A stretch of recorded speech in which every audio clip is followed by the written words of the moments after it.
Hi y'all, welcome back to my channel and Happy New Year. I am unhauling some books today. I figured New Year's was a pretty good time for me to check in with my reading intentions, think through what I own and what I've actually read, or if I've already read it, do I really need to hang on to it? And I'm running errands today, dropping things off, so figured could just drop some off in little free libraries around town.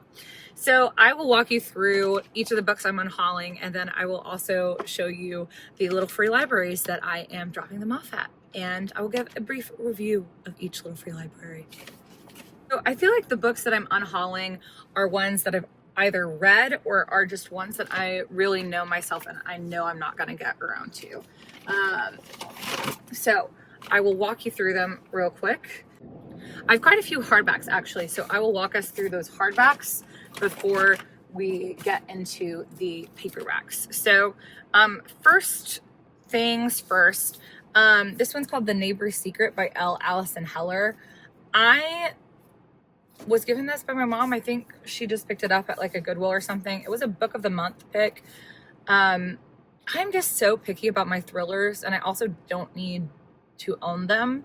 This was on my Libby and my Hoopla, so I figured if I ever want to read this book, I can pick it up there and I don't need to own it, let alone in a hardback. I am never reading a hardback thriller because I know I'm just gonna like rip through it at the beach and don't care what happens to it. So this will be rehomed to someone, I'm sure, who appreciates that. Same thing with Darling Girls by Sally Hepworth. I haven't read it yet, but I've heard really great things about this. I enjoyed her book, The Mother-in-Law, but again, same thing. It's a hardback. I think I got it for like $1 at a Goodwill or something, or at a library sale. Just haven't gotten around to it. It's been sitting on my shelf for about 3 years. So this one is Salty by Kate Myers. I really love this book. I really like Kate. She is on Instagram at Front Doors of Annapolis, and they're turning her first book into a movie soon, so I'm very excited for her for that. But I have read this. I got it as an ARC. I really love it, but I don't need to hold on to it. I live in a 1-bedroom apartment right now, and so I love it. I would love to pass this on to someone, especially in a hardback. I don't like keeping hardbacks around. What's wrong with me? I don't know. Sort of a similar story, Becoming by Michelle Obama. Love this book, obviously. Read it way back when it came out, and then was given this in like a Secret Santa at work. And so I've actually never cracked this one open because I'd already read it. So I figured a brand new Michelle Obama book, you can't go wrong with putting that in a little free library. I feel like that will find a happy home really easily. This one was given to me, Aardvark Book Club. I really love their stuff a little more than Book of the Month. I think they do a good job of like picking sort of more under the radar titles. I don't do a book subscription situation because I'm just such a mood reader, but they sent me The Lightning Bottles by Marissa Stapley. They sent me this in a pack of 3 books, which the other 2 were like spot on. I think Death of an Author by Nnedi Okorafor and Private Rights by, I always want to say Allison. It's Julia Armfield. They sent me those, and I think those were spot on for my taste. But this one doesn't necessarily sound like it's my cup of tea. It's like about a grunge duo who fell in love in the early 90s and now they're reuniting. I hate when books have to do with like music band kind of stuff, especially when they're like, oh, they wrote this song, and then they have like these lyrics that you're just like, I just skip over them immediately. So I don't think this would be a successful one for me. I never find myself reaching to pick it up. And I feel like if I wanted to, I could just get it at the library. This one, a classique. I have actually never read it. I'm not a big mythology retelling girl. I'm just like, I already know the story. Wow, novel. You made it set by a woman. I have heard great things about Circe, but I just have never picked it up. I was given this from my friend who got like 2 Book of the Month sent to them one time, way before the pandemic. And I mean, if I haven't picked it up in 6 years, I'm not going to pick it up now. And again, this is one I can really easily get at the library.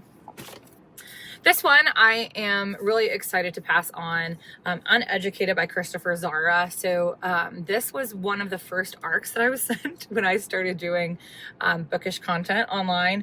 And I really think more people need to read this book.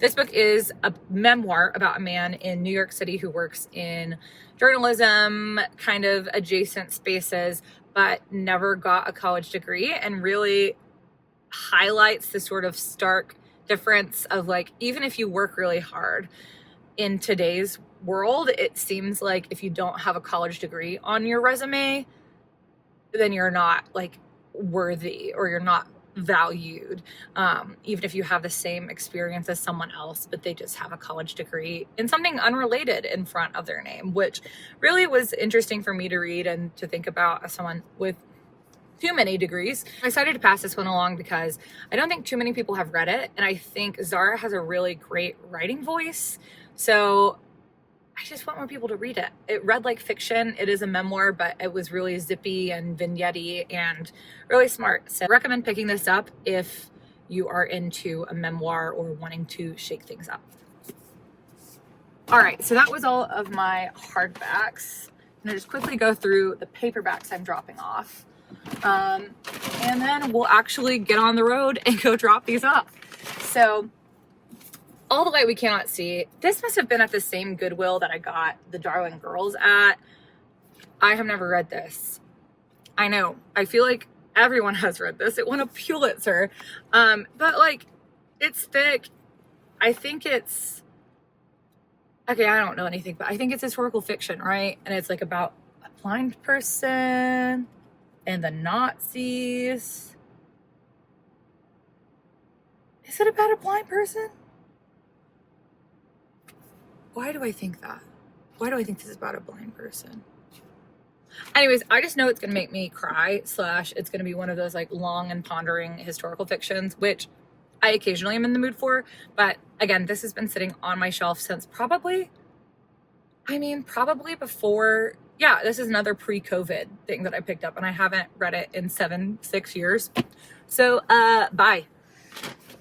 The next one, I picked this up at Eagle Eye in, oh, maybe this is where, okay, I picked this up at Eagle Eye in Decatur, Georgia, one of my favorite bookstores. Again, it's one of those thickum historical fictions. This was one of the used ones I think I picked up for like a quarter. They have great new books, but they also have like a used book sale part. And so I always find good deals there. I love Kate Quinn, but I am just never in the mood to pick up like, how many pages is this? Yeah, if it's over 500 pages and it has like a girl walking like that, or like some like misty, like look at this. We should really talk about like historical fiction covers and making like the genre legible, because you can look at a cover and just be like, yeah, I know that this is going to be one of those like slow lyrical historical fictions that is going to make me cry probably. And I'm just really never in the mood for that. But now that I'm realizing it, both of these books are historical fiction, more than 500 pages, about the Holocaust, and I guess I'm just never in the mood to pick that up. I know a lot of people really love a World War II historical fiction. I think at this point in my life, I would like my historical fiction to be something different. Thrillers that I'm dropping off, which I feel like are always good because I feel like everyone will reach for a thriller. It's paperback. Okay, this is The Couple Next Door by Shirley LaPena. I read this. I hated it. It fucking sucked. I thought it was so boring. I don't know why I have this. I was probably just like picked it up at a garage sale sometime before I read it, but I don't need to own it, and I am happy to pass it on to the next person. The Woman in the Window by AJ Finn. I've never read this, but it seems like it's very much in that girl on the train, wine drunk mommy looking at things and did it really happen genre of thriller that I think was really big in like the mid 2010s. Like, when did this come out? Yeah, 2018. But I don't think that is my thriller trope of choice anymore. And if this is really good, I'm sure I can read it on Libby or on Hoopla. If it is really good, please let me know if I should actually read it. I read The Girl on the Train a couple months ago because everyone was like, oh, it's a classic, and I was not impressed. So yeah, if I should read it, let me know, but I'm sure I can get it at the library and don't need to own it.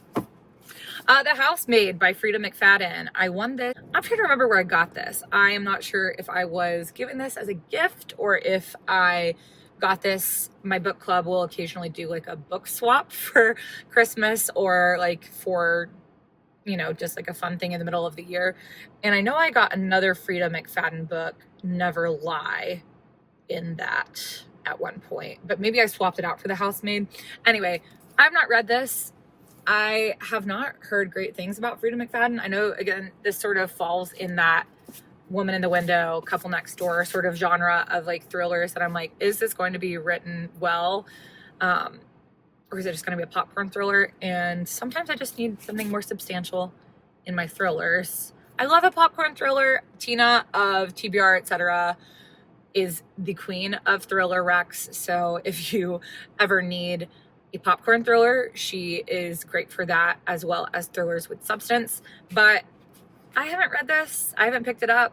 I haven't heard great things about Frida McFadden. I've heard a lot of stuff about how she maybe plagiarizes from other authors. I'm not sure. I don't know enough about her, and how she just cranks them out. So I just don't know if it's going to be a pick for me. And the last 3 books that I'm going to off-haul are kind of random. I mean, this one, my friend picked this up in a little free library for me because she knew I just read Crazy Rich Asians. I would love to read this, Rich People Problems, but I haven't read the second one. What is that one, like China Rich Girlfriend or something? I haven't read the second one. I really enjoyed the first one, but I think I enjoyed it because it was set in Singapore. And also it's kind of like Pride and Prejudice-y in that way of like a sort of, you know, a novel of manners and like will they, won't they. So I would love to read this. I just need to read the second one first. And so the third one sitting on my shelf really isn't doing me any favors. This one is very random. My wedding planner gave it to me. I love her. Caitlin, if you're seeing this, I love you. She picked this up for me. It is Harry Potter and the Philosopher's Stone, but Scots edition. I used to live in Scotland. And so like this is really fun and funny. It's all in Scots and in like Gaelic slang. They call Dumbledore Dombidykes, which love that. But it's not the full book. It is the full book. Okay, sorry that I just spaced out on camera. It is the full book, but I realistically am not going to read this. I haven't read Harry Potter since I was a kid, and I don't really want to anymore. And also it's in Scots. I think it's a fun novelty. I also had one of these in Tamil from when I lived in Tamil Nadu in India. But of course I did not read that either because it is the same story, just in Scots, which I love the concept of, but I am realistically not going to pick this up. So when I'm thinking about what goes on my shelf and what I want to keep around, this unfortunately does not make the cut. And finally, one of my favorites, I hope that someone picks this up and enjoys it. It's a Man Booker Prize winner, White Tiger by Aravind Adiga. I love Aravind Adiga. I think he is hysterical. Loved this book. His book Selection, it's about like cricket, but I love Indian literature, and this one is a really sharp critique of Bangalore and the sort of like rise of like tech and urbanization and like being a driver. And I really think it was just a really fun book. So I hope someone picks this up. I think this is probably one of my less buzzy picks in the ones I'm dropping off. Today, but I've already read it and I just need to pass it on. All right, so now we're gonna go to some little free libraries. All right, so this is a little free library in Avondale Estate. It is pretty full already, but I am gonna drop some off. Let's see. All right, first step done. I actually think I know the person who owns this, like tangentially. I don't know if we like know each other, but he is a professor at Emory. So very cool. I guess I know where he lives now. All right, So I dropped off the Alice Network, Becoming, White Tiger, Uneducated,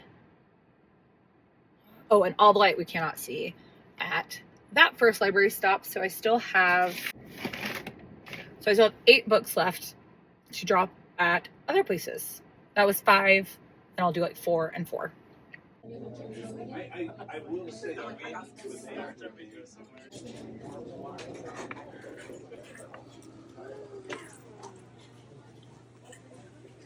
took a little detour to get Thai food for lunch with my husband, and then I'm gonna go drop some more off.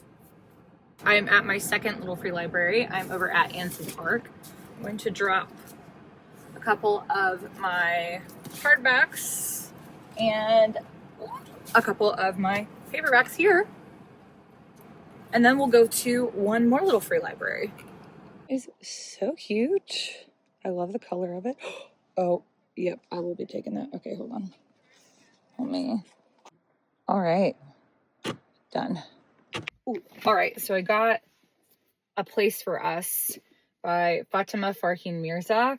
I have not read this. This has been on my TBR for a couple of years now, and they never have it at the library. So I am very pumped to read this. I think this was on Tina's best of list last year, but I'm not sure. But yeah, so we will go on. Oh, do you like that? This was at a Goodwill in North Carolina for $3. It's like a Free People dupe. I don't know. I feel like it looks very wintry because it's like a marshmallow. Anyways, I am going to go to my third little free library now. I think I might go to the one over by the High Museum. We'll see. All right, I am at another little free library, but like it's kind of confusing because it's like no parking. So I just like have my hazards on, and hopefully I won't get towed. But really cute. I like that there's this like little latch there. This one's good. A lot of children's books in this one. Kittens, First Full Moon, some picture books. Yeah, super cute. Looks like it's like attached to this apartment complex.